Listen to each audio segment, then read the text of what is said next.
금요일에 따끈따끈한 법정 신장개혁 김앤장 아닙니다. 김과장입니다. 김준우 변호사, 장유미 변호사 어서 오세요. 네, 안녕하세요. 많이 밀리죠. 서울 시내 곳곳이 다 빨간색이던데 주요 간선도. 예, 제가 사무실에 있는 교대역에서 상암 올 때 항상 좀 막히는 편인데 오늘이 제일 최강으로 막히더라고요. 네, 저도 지하철 타고 가양역에서 넘어오는데 네네. 거기서 뭐 지옥이더라고요. 네. 다들 교통 상황 많이 안 좋더라도 우리 신장개혁 들으시면서 마음 편하게 조금 마음을 너그럽게 여유 있게 내려놓으시고 가시는 곳까지 좀 안전하게 가시기를 바라겠습니다. 자, 어제 그제네요. 검찰 내부망에 이복현 검사죠. 네. 이분이 글을 썼어요. 앞으로는 직관 안 하겠다 이렇게 선언을 했습니다. 일단 우리 청취자분들은 직관이 뭔지 모르실 텐데 직관, 콘서트 직관 뭐 이런 건가요? 그렇죠. 아니요. 재판에 직접 참여하는 건데 직접 관여한다. 그럼 검사가 왜 직접 관여하냐? 당연히 관여하는데 무슨 얘기냐? 이런데 이제 검찰이 주로 하는 일이 하나가 수사고 그다음 뒷단에 있는 게 이제 재판에 공판에 참여한다. 공판이라고 하는데요. 재판에 참여하는 것과 형의 집행 이렇게 이제 세 가지가 제일 큰 축인데요. 네네. 뒤에 두 개를 하는 건 주로 공판부 검사들이 하고요. 네네. 나머지 수사 부분은 수사 뭐 형사부 뭐 특수부 뭐 이런 거 있잖아요. 공안 이쪽이 이제 수사를 하거든요. 근데 보통 효율성을 위해서 수사와 공판은 분리됩니다. 그래서 피고인을 이제 데려놓고 수사를 했던 사람이 직접 재판정에 잘 나오지 않습니다. 일반적으로는. 네, 그렇죠. 그래서 일반 사건에서는 공판검사하고 수사검사 본인이 그 수사를 받아보신 분들은 아는데 네.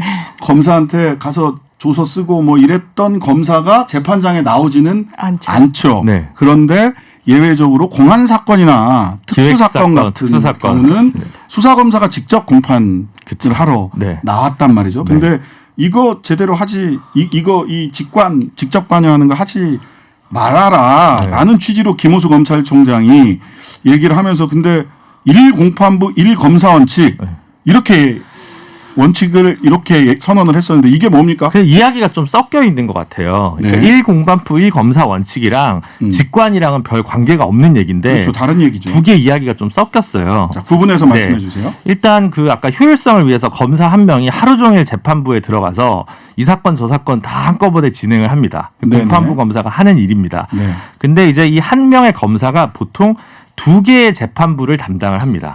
한 재판부가 일상적으로 뭐 예외는 많이 있습니다. 보통 일주일에 2번 재판 기일을 열어요. 그러니까 어느 재판부는 우리는 화요일이랑 목요일은 하루 종일 재판하고 다른 날은 이제 사건 기록 검토하고 판결문 쓰고 이렇게 돌아가는 거죠.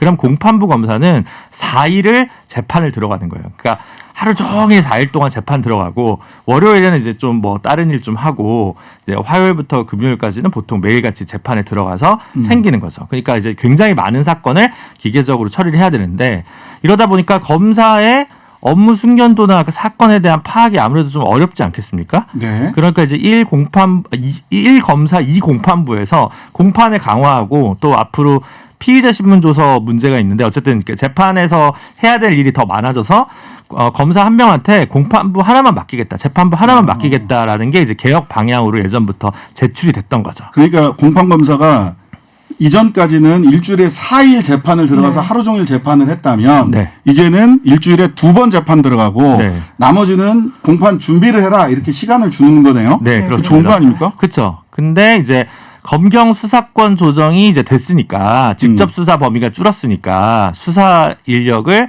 조금 공판부로 이제 좀 보내겠다. 이제 이게 개혁 방향인 건데 현실적으로는 그래도 수사할 게 필요한데 조금 수사 인력에 공백이 생기는 거 아니냐.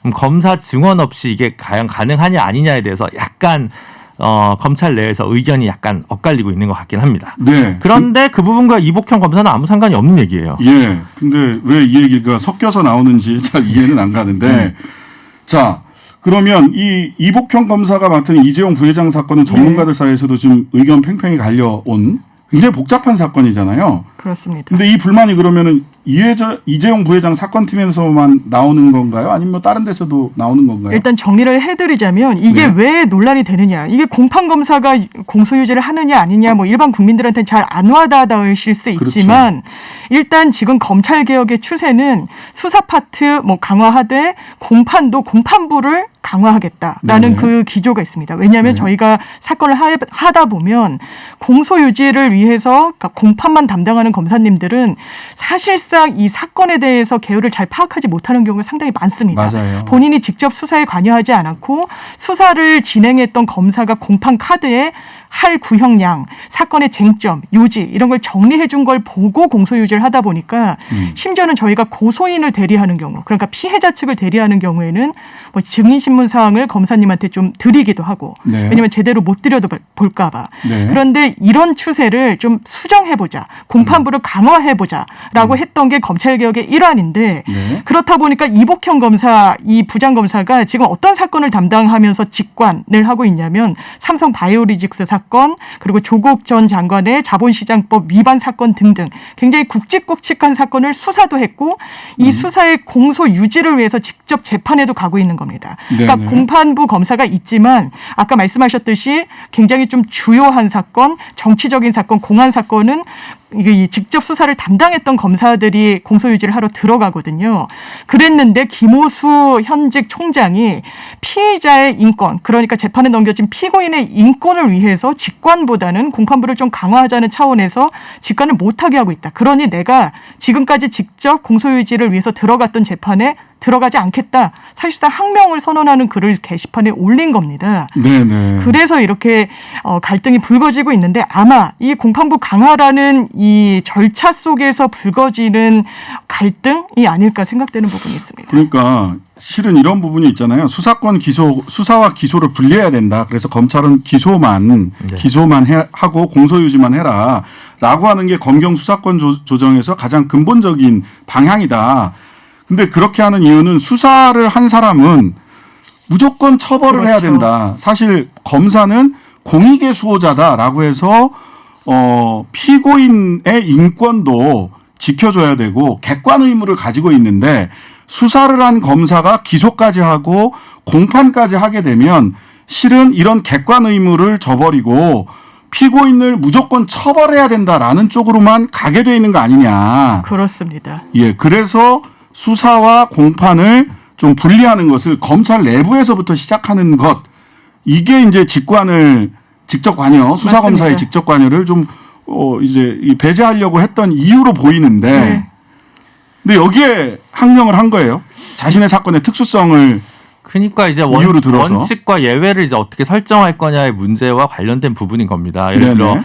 어려운 사건은 사실 공판검사한테 맡겨서는 제대로 일이 안 굴러갈 수도 있으니까 사실 직관이 좀 필요할 때도 있을 거라고 저는 생각을 해요. 네네. 그런데 그렇다고 해서 공판부 강화의 원칙을 갖다가 저버릴 수는 없는 문제 아니겠습니까? 그렇죠. 그러면 이제 이걸 운영하는 과정에서 어떻게 운영의 묘와 기준을 잘 설정할 거냐의 문제인데 네. 이게 자칫 공판부 강화 그 자체를 부정하는 투로 만약 이복형 검사가 얘기한 거라면 그건 좀 부적절하지 않을까. 맞습니다. 네. 그리고 사실상 공판부 검사는 공소유지를 제대로 못할 거라는 전제를 깔고 있어요. 사실 우리 이 주장에는. 공판부 검사님들 어떻게? 그러니까요. 그래서 이거 직접 수사라고 굉장히 복잡한 쟁점을 가진 재판은 수사검사가 들어가야지 이거 무슨 소리야라는 기조인데 네. 말씀하신 것처럼 지금 검찰이 기소권만 갖고 그 이후에 공소유지 역할로 하는 게 맞지 않느냐라는 그 개혁 방안도 나오고 있는 상황에서 네. 지금 이런 주장은 조금 맞지 않는 부분이 있고 지금도 뭐 울산 사건, 울산 함영수사 사건이랄지 이 검찰이 굉장히 눈여겨보는 사건에는 지방으로 발령된 이 간부급 검사들도 직무대리 발령을 받아서 다 참여를 하고 있는 게 지금 현실이긴 합니다. 네. 아마 일부 사건에서 대검에서 이제 직무 발령이 좀 허가가 안 나든가 이런 일들이 좀 있었던 모양이에요. 근데 네네. 그것까지는 아직 정확하지 않지만 현재 뭐 대검에서 간간히 나오는 얘기 중에 하나는 그 검사는 지금 대검 연구관이어가지고 정책부서에서 그 검사는 좀 애매하게 그 발령 내는 게 좀 부적절하다고 생각한 건이 있다 이런 식으로 지금 해명하고 네네. 있는 것 같아서 이게 뭐 어떻게 보면 운영 과정에서의 약간 불협화음이나 잔잔한 스크래치는 뭐 일어날 수도 있고 네네. 실수할 수도 있고 잘못할 수도 있지만 어쨌든 대전제인 공판부 강화 원칙에는 좀 크게 훼손이 없었으면 하는 생각입니다. 네, 그러니까 이게 자신이 맡고 있는 사건, 삼성 이재용 사건, 이재용 부회장 관련된 사건이라고 하는 특수성이 있죠, 분명히. 네. 근데 그 사건을 소재로 삼아서 공판부 강화 또 수사 기소 분리라고 하는 대원칙을 위배하는 주장을 하는 것일 수도 있다라고 하는 점, 원칙과 예를 그럼 어떻게 설정할 것이냐라고 하는 조금 건강한 토론으로 갔으면 좋겠습니다. 네, 아직은 예. 좀 더 지켜볼 문제여서 네, 같이 다 살펴보면 좋을 것 같습니다. 네, 그래서 이게 사실은 그 이프로스에 나온 얘기가 이렇게 자꾸만 언론으로 생중계가 네. 되는데 좀 선택적으로 생중계가 되고 있다라는 느낌을 지울 수가 없어요. 자, 다음에는 윤석열 총장 전 총장은 아직은 뭐 점선이긴 합니다만 고발사주 의혹 관련해서 공수처 검찰 이 양쪽에서 지금 동시 수사를 하고 있는데 고발장 작성을 했다거나 또는 네. 적어도 전달한 거 아니냐. 뭐 제3의 검사 고발장을 작성한 제3의 검사가 있다라는 얘기도 있긴 한데요. 손준성 전 대검 수사정보정책관 이분이 일관되게 나는 쓴 적도 없고 본 적도 없고 보낸 적도 없다. 네. 본 적도 없다라는 얘기는 안 하더라고요. 쓴 적 없고 보낸 적 없다. 이렇게 얘기를 하던데 맞습니다. 이 손 전 정책관 손준성 검사가 그 구속영장이 청구될 수 있는 거 아니냐? 아니다. 네. 이렇게 양론으로 지금 언론에서 다 보도가 되고 있어요. 어디까지 책임 물을 수 있는 겁니까? 사실 지금 기사를 보면 이 신변 확보를 위한 영장 청구 정해진 수순 아니냐 뭐 이런 전망도 나오는데 네. 저 개인적으로는 좀 어려울 거라고 봅니다. 네, 어려울 거다. 예, 왜냐하면 지금 디지털 정보와 관련해서 매우 딱 떨어지는 정보가 확보됐다라고는 보여지지가 않는데 네네. 그렇다면 사실상 이 수사에서 손준성 전 정책관의 입이 중요한 건 맞습니다. 네, 그건 맞죠. 팩트인데 사실상 이 영장을 치려면 그 요건이 물론 도주 우려, 증거인멸의 우려 있는데 증거인멸 이미 시간이 좀 많이 지나기도 했고 압수수색이 단행되기도 했고 뭐 도주 우려는 현재 검사니까 비교적 낮다라고 보여지고 뿐만 아니라 범죄가 어느 정도 소명이 돼야 되는데 아직까지는 본인이 굉장히 부인을 하고 있고 네. 또 하나는 여기서 주되게 적용될 수 있는 혐의가 직권남용 권리행사 방해죄인데 네. 직권남용과 관련해서 사실상 사법농단에 관여됐던 이 법관들이 줄줄이 무죄를 받았던 건 네네. 위헌적인 행동이고 헌법에 반하는 행동이지만 재판 관여 등등의 어떤 행위를 한 것은 아예 직권 자체가 없다. 네. 그러니까 직권을 남용하려면 최소한의 직분을 갖고 있어야 되는데 그 직분조차 없기 때문에 무죄. 이런 논리였는데 이 손준성 검사 같은 경우에도 이를테면 시켰다 아랫사람한테 내지는 윤석열 전 총장으로부터 받았다라고 했을 때 이게 검찰의 원래의 직분 내 범주 내에 있는 업무일 것인가 이건 사실 법리적으로 좀 다툴 수 있는 지점도 상당히 많아서 네네. 저는 영장 청구가 좀 어려울 걸로 보고 또 하나 영장 청구가 기각된다면 이 수사는 더 난항에 제동이 빠지죠. 많이 걸릴 거기 때문에 이런 부분까지 신경을 쓸 것 같습니다. 그러니까 지금 이 사건이 가지는 정치적 파장 네. 그리고 사실 저는 약간 사법농단에 준하는 검찰농단이라고 사실 생각하지만 검찰농단이다. 네, 근데 예. 증거 부분에 있어서 보면 실제로 형사처벌 수위는 대단히 낮을 수 있다. 네. 예를 들어 이제 공직선거법의 공무원의 이제 선거중립 의무 위반 같은 경우도 네. 그 고의를 입증하기가 쉽지가 않을 것이고요. 직권남용죄는 아까 방금 장윤미 변호사님 말씀드린 또 이제 무죄가 날 가능성이 있고 그러면 공무상 비밀 누설죄 정도인데 개인정보보호법이랑 그러니까 형량이 그렇게까지 높지는 않을 것이고 네. 다만 이제 이 손준성 검사와 이제 김웅 검사 사이 뭐 대질 조사라든가 김웅 검사 뭐 이제 뭐 참고인 조사를 받지 않겠습니까? 그 과정에서 혹은 기타 디지털 증거가 나온다면 그 증거를 가지고 차후에 글쎄요 탄핵을 고민해 볼 수는 있을지 모르겠지만 어떤 형사처벌 문제에 있어서는 하여튼 쉽지 않고 까다로운 문제임은 분명해 보입니다. 네. 근데 이제 증거인멸의 우려라고 하는 부분들이 네. 이제 디지털 증거도 있지만 인증, 즉 사람의 다른 관계인들의 부분도 있죠. 예. 말을 오염시키거나 기억을 오염시키는 것도 증거인멸의 우려라고 할 수 있잖아요. 네. 근데 이게 언론에 보도된 바에 따르면 윤석열 총장의 징계 의결서에 보면 지난해 그 4월 3일, 4월 8일 이렇게 손준성 보낸 문서가 갔던 3월 31일부터 4월 7일 사이에 윤석열 전 총장과 한동훈 검사장, 그다음에 손준성 사이에 전화 통화 및 카카오톡 대화가 엄청나게 많았다.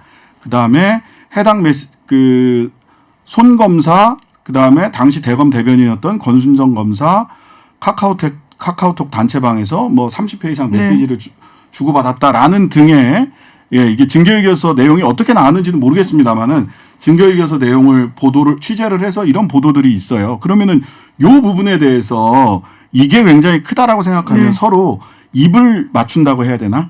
네. 그런 그 증언의 오염 가능성 때문에 그 신병 처리를 할 수도 있는 거 아니냐?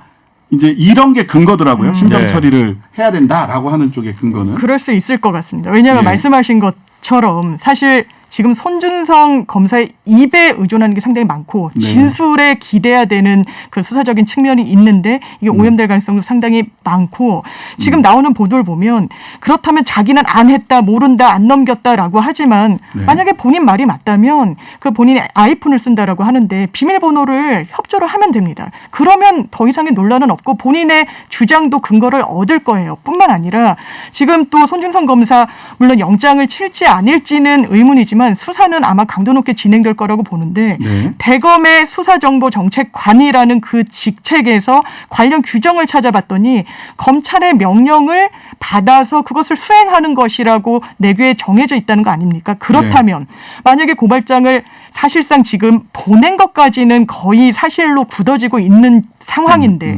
단독으로 이런 행동을 했을 것인가? 이건 상당히 합리적인 추론에는 반하거든요.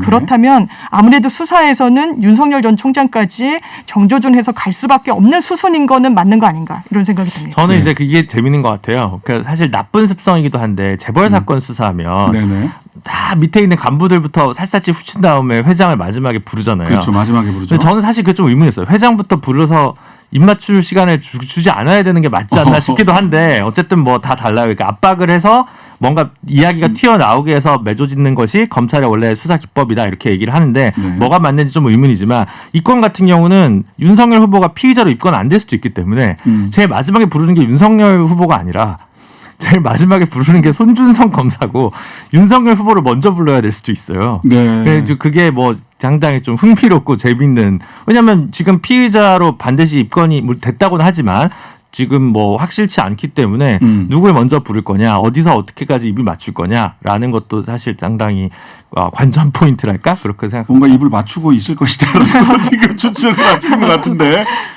그냥 추측이신 거죠? 언론에 나온 것을 보고. 네, 아닙니다. 아니, 분명히 나는 우리 윤석열 후보는 나는 아는 바 없고 보고받은 바 없고 정치 공작이다 이렇게 말씀을 하고 계시기 때문에 그 입장이 분명히 있다라는 점을. 근데 현직 야당의 제일 가는 대선 후보의 핸드폰을 압수수색하기도 참 어렵고 쉽지 않고 지금 손준성 검사 밑에 수사정보정책관실에 있던 휘하에 또 검사가 두 분이 더 있었다고 해요. 이분들에 대한 참고인 조사라든지 이런 것들이 또 진행될 필요는 있어 보이긴 합니다. 그 소위 실명 판결문, 그 제보자 X에 관한 실명 판결문을 손준성 검사실에 있던 직원이 열람한 기록은 확인이 됐다. 됐죠. 그렇습니다. 그래서 거죠? 그 고발장을 보신 분들도 그래요. 사실상 넘긴 고발장이 실질적으로 최강욱 대표를 고발하는데 사용된 거는 팩트 아닙니까? 새쌍둥이 고발장이라고. 근데 그것을 본 분들이 이게 아마 검사는 안 썼을 수 있지만 검찰 수사관이 썼을 가능성은 좀 있겠다. 그 쓴 용어나 어떤 그런 어법이나 등등 뭐 이런 진단도 나오고 있긴 하거든요. 그렇다면 퍼즐을 꽤 맞춰가다 보면 실명 판결문을 손준성 검사 부하 직원이 열람했고 그것도 사실상 짜집기 한 걸로 보인다는 관측도 많아요. 왜냐하면 뭐 서술어가 다 각기 다르게도 돼 있고 뭐 이런 측면 때문에. 존댓말 썼다가 반말 썼다. 일단 저작서. 그래서 그렇다면 이게 여러 명이 관여했었다면 더 큰 문제일 수도 있겠다 이런 생각입니다. 그렇죠. 지금 일단 김웅 후보의 압수수색 영장, 김웅 의원의 의원실 압수수색 영장이 본인들이 그 국민의힘 의원들이 그냥 읽는 바람에 네. 영장에 무슨 얘기가 있는지 나와 있는데 그렇죠. 윤석열, 손준성 두 사람 다 피의자로 특정이 돼 있었다는 거잖아요. 네, 네, 그렇습니다. 근데 그 법리상 보면 윤석열 후보가 직권남용을 했다면 손준성은 그 상대방이기 때문에 피의자가 될 수 없는 거고 공범이 아닌 한. 그렇죠. 예. 근데 지금 공수처가 피의자로 그 윤석열 후보를 전환한 거에서 아주 비중 있게 다루고 있는 건지를 잘 모르겠어요. 그냥 네네. 고발장이 들어와서 예, 수사에 착수했고 그래서 피의자 신분으로 전환한 거다. 약간 이런 느낌도 있어서 기존 검찰에 비해서 공수처의 피의자가 됐다고 해서 유죄 확신 이것까지는 아닐 수 있다라는 생각이 들어서 근데 고발이 쭉 다 들어갔는데 네. 김웅 후보는 뭐 피의자성이긴 하지만 참고인으로 참고인. 분류를 고발이 했고. 안 됐었어요. 아 고발이 안 됐었나요? 예. 그래서 참고인이었던 거예요. 아 그렇군요. 그래서 되게 검찰은 관행대로 하는데 공수처는 오히려 형사소송법대로 하다 보니까 아. 피의자가 갖는 무게감이 뭐랄까 좀 약간 다른 거죠. 공수처와 검찰이 좀 다르다. 네. 근데 이제 계속 우리 애청자 여러분들께서도 헷갈릴 거예요. 직권남용이 도대체 뭐냐? 직권이 있으면 직권남용이 되는데 직권을 넘어서서 뭔가 사실은 더 나쁜 짓을 하면 직권남용이 안 되는 거죠. 직권남용이 안 그렇죠. 되는 네. 이상한 법리. 이상한 예. 법이죠. 이상한 법리가 양승태 코트의 사법농단 때부터 네. 거의 확립이 돼 버렸어요. 예, 굳어진 판례라고 봐도 무방할 정도로. 원래대로면 이제 강요죄 같은 걸로 처벌을 해야 되는데 우리나라는 이제 은근히 얘기하기 때문에 강요죄로 포섭하기가 어렵고 그다음 이제 독일에서는 지위남용죄라고 해서 네네. 아 내가 장관이어서 이제 위화력을 행사했다 이런 거에 지위남용죄가 있는데 우리는 직권남용죄여서 이게 지금 처벌할 수 있는 게 되게 좀 제한적이다 이렇게 말씀드릴 수 있을 것 그러니까 같습니다. 직권남용죄는 이렇게 할 거면은 법을 계속 유지하는 게 맞는지 다른 법률이 만들어져야 되는 게 맞습니다. 아닌지. 입법적인 공백이 분명히 있고 지금 말씀하신 네네. 것처럼 강요죄는 폭행 협박이 구성 요건이에요. 그러니까 아. 폭행과 협박을 수반해서 뭔가 강요를 했는데 이게 지시관계가 있는데 그렇게까지는 하지 않잖아요. 아 검찰도 이러면 그렇게 이러면 맞다고 보기 재미없어 뭐 어렵고. 이 정도지 않습니까? 그렇죠. 네. 조폭들이 이렇게 뭐 누구 해 할 때 어유 그분이 요새 참 열심히 사시대 이렇게 한마디 하면 다 얘기 나오는 거 아닌가요? 그렇죠. 자, 그 압수수색 영장 집행 절차 과정에서도 조금 논란이 있고 했었는데 공수처가 사실은 이거 제대로 수사할 수 있겠냐? 인원도 별로 적은데 이런 의문도 있어요. 어떻게 보세요? 그거를 본인들도 잘 안 해봐요. 오늘 김진욱 처장이 아 이거는 공수처 관할 수사 맞고 직권남용에 대해서 더 뭐 들여다보겠다라고 하는데 네네. 일단 공수처 인력 자체가 굉장히 네. 좀 부족하고 공수처법을 입법하는 과정 중에서 사실 야권에서 굉장히 그 인원을 제한하려고 뭐 로비 같은 것들도 많이 했다라고 네네. 알려져 있고 그렇다면 이게 검찰이랑 투트랙으로 하는데 아마 성과를 내는 경쟁은 분명히 있을 겁니다. 그렇지만 어떤 조직과 이 수사력의 차이는 분명히 있어서 이걸 계기로 공수처가 또 국민적 지지를 받을지 아닐지 그 갈림길에 있는 사건이 이번 사건이 아닌가라고 저 개인적으로는 생각합니다. 저는 네. 굉장히 유능하다는 특수통들이 이 사건을 해도 네. 실체 규명이 쉽지 않은 사건이기 때문에 네, 네, 이게 네. 잘 안 됐다고 해서 아 역시 공수처 무능해 이런 프레임은 또 안 맞는 것 같아요. 네. 또 피의자들 핵심 피의자들이 다 백전노장의 어떤 검사들 아닙니까? 네. 그러니까 이게 사실 그냥 검찰이 해도 쉽지 않은 사건이긴 하다라는 점에서 참 어쨌든 공수처의 입장에서는 굉장히 뭐랄까 무게감과 책임감을 동시에 많이 느낄 것 같습니다. 네. 자, 알아봤습니다. 복잡한 검찰 내부 이야기를 했는데 우리 오케바리 유님은 김 과장 코너는 설명을 너무 잘해주세요. 감사합니다. 아, 너무 고맙습니다. 네네. 자, 신장개업 김현장 아니고 김과장입니다. 신장개업 김과장 김준우 장윤미 변호사님과는 오늘 여기서 인사드리도록 하겠습니다. 추석 연휴 잘 보내시고요. 다음 네. 주에 뵙겠습니다. 잘 보내십시오. 감사합니다. 고맙습니다. 네, 감사합니다.